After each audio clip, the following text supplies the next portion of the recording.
Hi everyone, আমি Antara and welcome back to my channel. সকলকেই জানাই ওয়েলকাম। আজকে কিন্তু কোনো ডান্স টিউটোরিয়াল ভিডিও নয়, আজকে তোমাদের সঙ্গে আমি ডিসকাস করব নাচের প্রোগ্রাম নিয়ে খুব গুরুত্বপূর্ণ কিছু কথা। তো যারা এই পুজোতে নাচের প্রোগ্রাম করতে চলেছো বা যারা নাচ এমনি করো, সকলেরই এই গুরুত্বপূর্ণ তথ্যগুলো কিন্তু জানা ভীষণ ভীষণ প্রয়োজন বলে আমি মনে করি। তো চলো বেশি দেরি না করে শুরু করে দিচ্ছি। আজকের খুবই ইন্টারেস্টিং। আজকাল কি হয়, ম্যাক্সিমাম মানুষ কোনো সোশ্যাল মিডিয়াতে ডান্স ভিডিও আপলোড করে, তার জন্য ভিডিও রেকর্ড করে, শ্যুট করে এবং সেটাকে এডিট করে, এফেক্টস অ্যাড করে, তারপর সেটা সে আপলোড করে। কিন্তু যখন তুমি কোনো লাইভ প্রোগ্রামে যাচ্ছ, সেখানে তোমার সবার ফার্স্ট মাথায় রাখতে হবে সেখানে no editing and no effects. যা করতে হবে তোমাকে লাইভ করতে হবে। তো এখন মানুষ এই জিনিসগুলো অভ্যস্ত কম। তো যখন আমি প্রোগ্রামে যাই নানা রকম প্রোগ্রাম দেখতে বা প্রোগ্রাম দেখি, টিভিতে যখন দেখি, বিশেষ কিছু জিনিস আমার চোখে পড়ে যেগুলো আমার একেবারেই ভালো লাগে না। তো কিছু ভুল যাতে তোমাদের না হয় সে বিষয়ে জানাবো। এগুলোর মধ্যে 1 নম্বর যেটা আমার চোখে পড়ে, যেটা আমার প্রচণ্ড খারাপ লাগে, আমি এরকম অনেক নৃত্যশিল্পীদের দেখি, ছোট বাচ্চা বা যারা সবে নতুন নাচ করতে এসেছে, তো ঘুঙরু পায়ে পরে তারা বাড়ি থেকে রেডি হয়ে প্রোগ্রামে আসে। তো রোড দিয়ে যখন তারা আসে, তো তারা ঘুঙরু বাড়ি থেকেই পায়ে পরে আসে। এটা কিন্তু ভেরি ভেরি ব্যাড আমার মনে হয়। কারণ আমরা যারা সকলে নাচ করি বা নাচ চর্চা করি, আমরা কিন্তু আমাদের ঘুঙরুকে খুবই রেসপেক্ট করে করা উচিত। তো সেটা পায়ে পড়ে রাস্তা দিয়ে আসা, ঠিক আছে, এটা খুবই অশোভনীয় একটা দৃশ্য বলে আমার মনে হয়। তো তোমরা যারা না জেনে এটাকে করো, তারা এরপর থেকে আর করো না। তোমরা ঘুঙরুটা ক্যারি করবে কোনো একটা ব্যাগে করে, যখন তুমি স্টেজে উঠবে তার আগে ঘুঙরুটাকে প্রণাম করে তুমি সেটা পায়ে পরো এবং প্রোগ্রাম শেষ হলে সেটাকে তুমি খুলে রাখো। কখনোই কিন্তু ঘুঙরু পরে রাস্তা দিয়ে জুতো পরে হাঁটা উচিত নয়, এটা আমার মনে হয়। সেকেন্ড যে বিষয়ে তোমাদের সঙ্গে কথা বলবো, অনেকেই দেখি স্টেজে উঠে ডিরেক্ট তারা ডান্স করতে শুরু হয়ে যায়। এটাও কিন্তু খুব একটা শোভনীয় বলে আমার মনে হয় না। স্টেজে ওঠার পর সবার প্রথম কিন্তু স্টেজকে তোমায় প্রণাম করাটা খুব দরকার, ঠিক আছে। এগুলো কিছু কিছু ডান্সের ম্যানার্স বলতে পারো, ঠিক আছে, যেগুলো কিন্তু ভালো লাগে, যারা করে তাদেরকে দেখতে ভালো লাগে। তো পারলে তোমরা স্টেজকে অবশ্যই প্রণাম করো, তারপর তোমাদের পারফরমেন্স শুরু করো। নেক্সট যে বিষয়ে আমি কথা বলবো সেটা হলো কস্টিউমের ব্যাপারে বলি। যার যা নাচের কস্টিউম সে সেটাই রেডি থাকে। অনেকে বাড়ি থেকে রেডি হয়ে আসে, অনেকে আবার সেখানে গিয়ে মেকআপ রুমে রেডি হয়। খুব ভালো কথা, যেটা খুশি সেটা করা যায়, যার যেটা সুবিধা মতো। কিন্তু অনেককে দেখি যে ধরো ডান্স করতে কোনো প্রোগ্রামে গেছে, সেখানে নানান লোকেদের সঙ্গে, নানান গেস্টদের সঙ্গে সে কথা বলছে তার কস্টিউমটা পরে। এটা কিন্তু ভালো দেখায় না।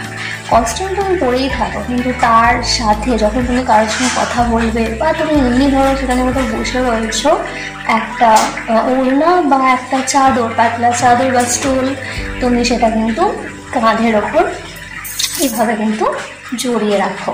কস্টিউমের উপর হালকা করে জাস্ট একটা চাদরকে তুমি রাখো, তাহলে কিন্তু সেটা খুব শোভনীয় লাগে। তুমি তোমার কস্টিউমে তখনই তুমি থাকবে যখন তুমি অন স্টেজ থাকবে, তখন তুমি অনলি তোমার কস্টিউমে থাকবে। স্টেজ থেকে নেবে আবার কিন্তু তোমার একটা স্টোরি ইউজ করা খুবই দরকার, ঠিক আছে। তো এই 3টে পয়েন্ট আমাদের হলো। নেক্সট যে পয়েন্ট সম্পর্কে বলবো, আরও 2টো খুবই গুরুত্বপূর্ণ পয়েন্ট, যেটা কিন্তু প্রচণ্ড এম্বারেসিং, ঠিক আছে। তো মন দিয়ে শোনো ভিডিওটা, ভালো লাগবে আশা করি। নেক্সট পয়েন্টে আমি চলে যাব হেয়ার মেকআপ। হেয়ার মেকআপের ক্ষেত্রে অনেকে কি হয়, যারা ধরো ভরতনাট্যম করে, ওরা মাথায় যে ফুলের যে মুকুট বা টাইয়া যেটা ইউজ করে, অনেককে দেখি যেটা সে ঠিক করে লাগায় না এবং ডান্স করতে করতে কি হয়, মাথা থেকে টাইয়া খুলে পড়ে যায়। এটা কিন্তু একজন ডান্সারের ক্ষেত্রে প্রচণ্ড অপমানজনক একটা বিষয় এবং যারা নাচ দেখে তাদেরও কিন্তু এটা খুব খারাপ লাগে। বা যারা ধরো অন্য নাচ করছে, টাইয়া না বাঁধো, মাথায় ধরো কোনো ফ্লাওয়ার বা ফুলের মালা এই ধরনের কিছু লাগিয়েছে, সেটা যদি ঠিকঠাক করে না সেটিং করা হয়, ঘুরতে ঘুরতে বা যখন নাচ করতে করতে দেখা গেল মাঝখানে কোথাও গিয়ে ফুলটা খুলে মাথা থেকে পড়ে গেল, খুব খারাপ দেখতে লাগে। তো তোমরা এটা খুব খুব খেয়াল রেখো যে মাথায় তোমরা যে জুয়েলারি ইউজ করো, ফুল হোক যাই হোক, সেটা যেন খুলে না পড়ে যায়, ঠিক আছে? খুব ভালো করে ক্লিপ লাগিয়ে সেগুলোকে সেটিং করো, এবং সেটিং করার পরে একবার ভালো করে তুমি দরকার হয় ট্রাই করে নাও নাচটা করে, ঠিক আছে, যাতে খুলে না পড়ে যায়। এটা কিন্তু খুব খারাপ দেখায়। এটা গেল আমাদের আরও একটা বিশেষ পয়েন্ট। এবং লাস্ট অ্যান্ড সবচেয়ে ইম্পর্টেন্ট পয়েন্ট যেটা আমি বলবো সেটা হলো তোমার অডিও। এরকম একবার আমি টিভিতে একটা প্রোগ্রাম দেখছিলাম নাচের, সেখানে কোনো লাইভ টেলিকাস্ট হচ্ছিল কোনো বই মেলা, সাধারণত কয়েকদিন আগের কথা। তো সেখানে আমি দেখলাম যে একদল নৃত্যশিল্পী তাদের প্রোগ্রাম মানে পারফরমেন্সের জন্য স্টেজে উঠেছে। তো তারা তাদের অডিও সাউন্ডটা খুঁজে পাচ্ছে না, মানে যাদেরকে অডিওটা দেওয়ার কথা তারা চালাবে, সেখানে একটা ভুল অডিও তারা প্লেস করেছে, এবং তারা স্টেজে 10 মিনিট দাঁড়িয়ে রইলো, তাদের গান চললো না, দেন তারা ব্যাক করে এলো। খুবই খারাপ দেখতে লাগে। যারা নাচ করবে এক্ষেত্রে কি হয়, তাদের কনফিডেন্স লুজ হয়ে যায়, এবং দর্শকদের তো খারাপ লাগেই বসে থাকতে ওইভাবে, যে গান কখন চলবে। তো তোমরা যে গানের উপরই ডান্স করো না কেন, এখন তো হয়েছে তোমার চিপ বা মেমরি কার্ড এই ধরনের, তো তোমরা সেটাকে আগে থেকে ভালো করে সিলেক্ট করে প্রিপেয়ার করে রেখো, এবং যাদেরকে অডিওটা দেওয়ার কথা সঠিক লোকের হাতেই তোমার অডিওটা তুমি দিয়ে রেখো, যাতে যখন তুমি তোমার পারফরমেন্স শুরু করবে, যাতে অন্য কোনো ভুল অডিও বা অডিওটা খুঁজতে হচ্ছে এরকম কোনো এম্বারেসিং সিচুয়েশন সেখানে না ক্রিয়েট হয়। তো এই মেন কয়েকটা কথা যেগুলো আমার প্রোগ্রামে গেলে চোখে পড়ে এবং আমার খারাপ লাগে, যে একটা নৃত্যশিল্পী সে ধরো কত কষ্ট করে তার পারফরমেন্সটা রেডি করেছে, কিন্তু কিছু কিছু জিনিসের জন্য সেটা দেখতে খারাপ লাগে।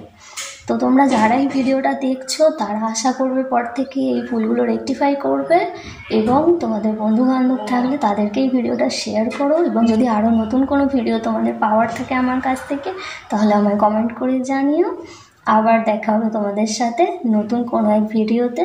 আপাতত হ্যাপি দুর্গা পূজা।